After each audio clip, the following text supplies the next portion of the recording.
beranggotakan Mekriyadi, Adinda Amelia, Ella Junitasari, Kikit Arta Heldina, Ardina Maulidia, dan saya sendiri Indah Sari Ramadhani yang akan membahas mengenai database penyebaran bantuan ke masyarakat di masa pandemi COVID-19.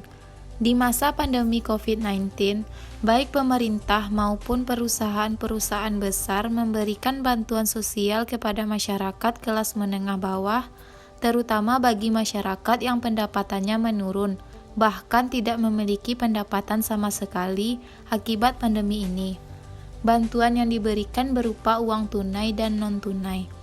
Yang akan dibahas oleh kelompok kami adalah pemberian bantuan oleh beberapa perusahaan besar kepada para petani, nelayan, dan pedagang yang berdomisili di wilayah Sumatera Barat.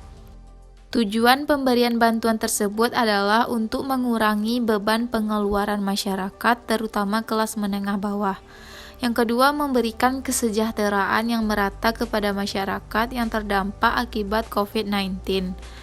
Meningkatkan taraf hidup para penerima bantuan, meningkatkan pertumbuhan ekonomi di daerah, dan meningkatkan daya beli masyarakat. Di sini akan dijelaskan mengenai tabel, relationship, query, form, combo box, report, dan switchboard. Baiklah, selanjutnya saya akan menjelaskan tentang tabel-tabel yang terdapat dalam database penyaluran bantuan ke masyarakat di masa pandemi COVID-19. Sebelumnya, yang dimaksud dengan tabel di sini, tabel merupakan aspek penting dalam database apapun, karena dalam tabel inilah data sesungguhnya diinput dan disimpan. Di dalam database penyaluran bantuan ke masyarakat ini, kami menggunakan beberapa tabel. Yang pertama itu ada tabel bantuan, ada tabel pemberi bantuan, ada tabel penerima bantuan, ada tabel petugas, serta ada tabel query. Yang pertama yaitu tabel bantuan. Tabel bantuan ini merupakan tabel utama karena pada relationship yang menjadi pusat hubungan antara tabel itu terletak pada tabel bantuan. Tabel bantuan terdiri dari beberapa field name, yaitu yang pertama ID bantuan dengan tipe datanya itu short text. Di sini ID bantuan merupakan primary key dalam tabel bantuan. Selanjutnya ada ID pemberi dengan tipe datanya short text. Selanjutnya ada ID penerima dengan tipe datanya short text. Ada ID petugas dengan tipe datanya short text, dan ada jumlah bantuan dengan tipe datanya currency. Selanjutnya yaitu kita mengisikan record pada field name yang udah kita buat sebelumnya. Di sini ada ID bantuan, ada ID pemberi. Dalam ID pemberi ini kita berpatokan pada tabel pemberi bantuan, ada ID penerima. Begitu juga dengan ID penerima, kita juga berpatokan kepada tabel penerima bantuan. Ada ID petugas, kita berpatokan pada tabel petugas, dan ada jumlah bantuan. Sebagai contoh di sini, pada ID bantuan BB101 dengan ID pemberi PB002 dengan ID penerima PBM2, ID petugas P03 menerima jumlah bantuan sebesar 1.500.000. Dan pada BB102 dengan ID pemberi PB004, ID penerima PBM4, ID petugas P04 menerima jumlah bantuan sebesar 2 juta rupiah. Begitu selanjutnya. Selanjutnya yaitu ada tabel pemberi bantuan. Di dalam tabel pemberi bantuan ini terdapat beberapa field name, yaitu ada ID pemberi dengan tipe datanya short text, ada nama lembaga dengan tipe datanya juga short text, ada jumlah dengan tipe datanya currency, dan ada jenis bantuan dengan tipe datanya short text. Di dalam tabel pemberi bantuan ini, yang menjadi primary key-nya yaitu ID pemberi. Selanjutnya, setelah kita menentukan field name yang terdapat pada tabel pemberi bantuan, dan kita juga telah menentukan tipe datanya, selanjutnya kita menginput record yang menjadi bagian dari field name tersebut. Yang pertama ada ID pemberi, yang kedua nama lembaga yang memberi bantuan, yang ketiga jumlah bantuan yang diberikan, yang keempat itu jenis bantuan. Contohnya, pada ID pemberi PB001 bantuan berasal dari Bank Indonesia sejumlah 30 juta dengan bantuan uang tunai. Contoh 2, ada PB002 dengan nama lembaga PT Usaha Muda dengan jumlah bantuannya itu 8 juta dan jenis bantuannya berupa uang tunai.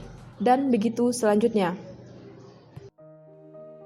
Baik, selanjutnya saya akan menjelaskan tentang tabel penerima bantuan, di mana di dalam tabel penerima bantuan terdapat ID penerima, nama, NIK, daerah, dan pekerjaan.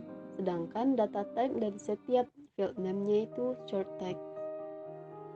Nah, selanjutnya yaitu isi dari tabel penerima bantuan, di mana di sini kami mendata 11 penerima dengan ID penerima dari PBM 1 sampai dengan PBM 11.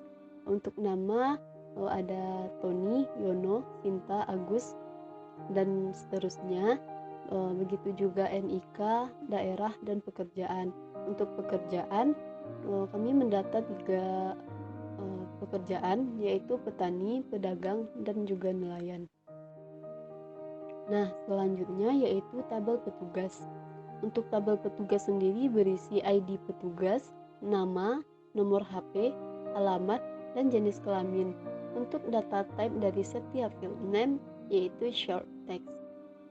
Selanjutnya yaitu isi dari tabel petugas. Untuk ID petugas itu dimulai dari P01 sampai dengan P05, dilanjutkan dengan nama, nomor HP, alamat, dan jenis kelamin. Nah, selanjutnya itu tabel query, yang dimana untuk tabel query ini kami menggunakan tabel pemberian bantuan. Sehingga di dalam tabel query ini ada satu penambahan tabel, yaitu total pemberian bantuan yang didapatkan dari penjumlahan atau 2 kali jumlah pemberian bantuan. Nah, selanjutnya ketika query tabel pemberi bantuan ditampilkan, maka akan nampak field name yang bertambah, yaitu total pemberian bantuan. Ketika di tabel pemberi bantuan itu hanya terdiri dari ID pemberi, nama lembaga, jumlah, dan jenis bantuan. Sedangkan ketika dijadikan ke dalam tabel query, bertambah menjadi ID pemberi, nama lembaga, jumlah, jenis bantuan, dan total pemberian bantuan. Selanjutnya yaitu relationship. Sebelumnya, yang dimaksud dengan relationship di sini adalah diagram yang menyatakan hubungan atau korelasi antara suatu field dalam sebuah tabel dengan field pada tabel lainnya berdasarkan key atau kunci tertentu. Di dalam database penyaluran bantuan COVID-19 ke masyarakat, itu yang menjadi tabel utamanya yaitu tabel bantuan, di mana tabel penerima menjalin relasi dengan tabel bantuan, tabel pemberi bantuan juga menjalin relasi dengan tabel bantuan, dan tabel petugas juga menjalin relasi dengan tabel bantuan. Untuk membuat relationship ini, kita dapat melakukannya dengan otomatis dengan menggunakan lookup wizard pada tabel bantuan. Dan relation ini juga bisa kita buat dengan manual, dengan langkah yang pertama, klik database tool, kemudian pilih relationship, kemudian tempatkan pointer kursor pada tabel yang akan dibuat relationship. Selanjutnya, pilih lagi tabel lain yang akan dihubungkan dengan tabel yang sudah kita pilih sebelumnya. Kemudian, klik add. Kemudian, setelah kita membuat relation seluruhnya, klik close untuk menutup relationship tersebut. Saya Adinda Amelia akan melanjutkan mengenai form, yaitu yang pertama ada form bantuan, yang mana form bantuan ini terdiri dari ID bantuan, ID penerima, jumlah bantuan. Pada form ini kita juga bisa menambahkan fitur lainnya seperti list box, combo box, dan button. Button ini ada add record, save record, delete record, refresh, close from, next record, dan previous record. Yang kedua ada form pemberi bantuan yang terdiri dari ID pemberi, nama lembaga, jumlah, jenis bantuan. Pada fitur ini juga ditambahkan list box, combo box, dan button. Button terdiri dari add record, save record, delete record, refresh, close from, next record, dan previous record. Form ketiga yaitu form penerima bantuan, terdiri dari ID penerima, nama, NIK, daerah pekerjaan, dan juga ditambahkan fitur lainnya yaitu list box, combo box, dan button. Button juga terdiri dari save record, add record, delete record, refresh, close from, next record, dan previous record. Yang terakhir ada form petugas. Itu terdiri dari ID petugas, nama, nomor HP, alamat, jenis kelamin, dan juga ditambahkan fitur lainnya seperti list box, combo box, dan button. Button terdiri dari add record, save record, delete record, refresh, close from, next record, dan previous record. Fitur yang ditambahkan di form ini seperti add record berfungsi untuk menambah data yang kita inginkan. Save record, setelah data kita input maka kita perlu nge-save data tersebut.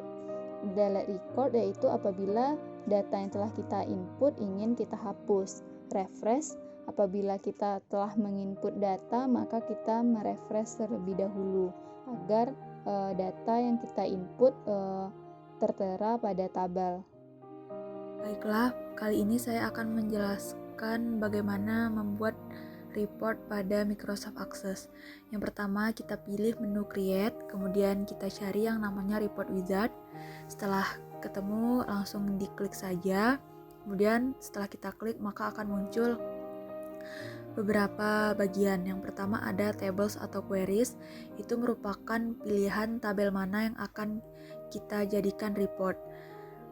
Kemudian ada Available Fields, kemudian ada Selected Fields. Kemudian bagian-bagian yang ada di Available Fields bisa kita pindahkan ke Selected Fields. Kemudian setelah kita pindahkan semuanya, kita klik Next. Kemudian ada pertanyaan, do you want to add any grouping labels? Itu bisa kita next juga. Kemudian ada pertanyaan lagi, what sort order do you want for your records? Itu bisa next juga. Kemudian ada pilihan layout dan orientation, itu bisa kita pilih sesuai selera kita.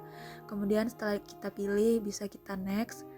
Kemudian kita bisa menentukan judul untuk report kita. Nah, pada kali ini saya akan mengganti judulnya menjadi report tabel bantuan. Dan setelah kita ubah judulnya bisa kita klik finish. Maka akan muncullah tampilan seperti yang ada di slide ini. Kemudian pada slide ini adalah lanjutan dari report tabel bantuan sebelumnya. Untuk report tabel pemberi bantuan, caranya sama seperti kita membuat report tabel bantuan tadi. Hanya saja kita harus teliti pada bagian judulnya. Jangan sampai salah memberi judul. Kemudian pada slide ini merupakan lanjutan dari tabel pemberi bantuan. Untuk report penerima bantuan caranya juga sama seperti sebelumnya, hanya saja kita harus lebih teliti untuk membuat judul, jangan sampai isi dan judulnya berbeda. Pada slide ini juga merupakan lanjutan dari report penerima bantuan. Untuk yang terakhir adalah report petugas, caranya juga sama persis seperti yang sebelumnya. Report tabel petugas ini terdiri dari ID petugas, nama, nomor HP, alamat, serta jenis kelamin dari petugas. Baik, selanjutnya kita akan membahas mengenai Switchboard. Apa fungsi daripada Switch? Switchboard ini digunakan untuk membuat menu utama. Jadi cara dan langkah-langkah untuk membuat menu utama, yang pertama kita pilih Tools, kemudian kita klik database until, terus kita cari Switchboard Manager. Selanjutnya akan muncul Messenger Box Switchboard.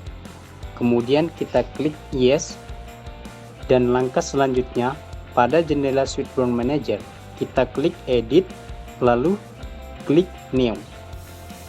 Jadi data-data dalam menu utama ini kita edit dan kita sesuaikan dengan kebutuhan masing-masing.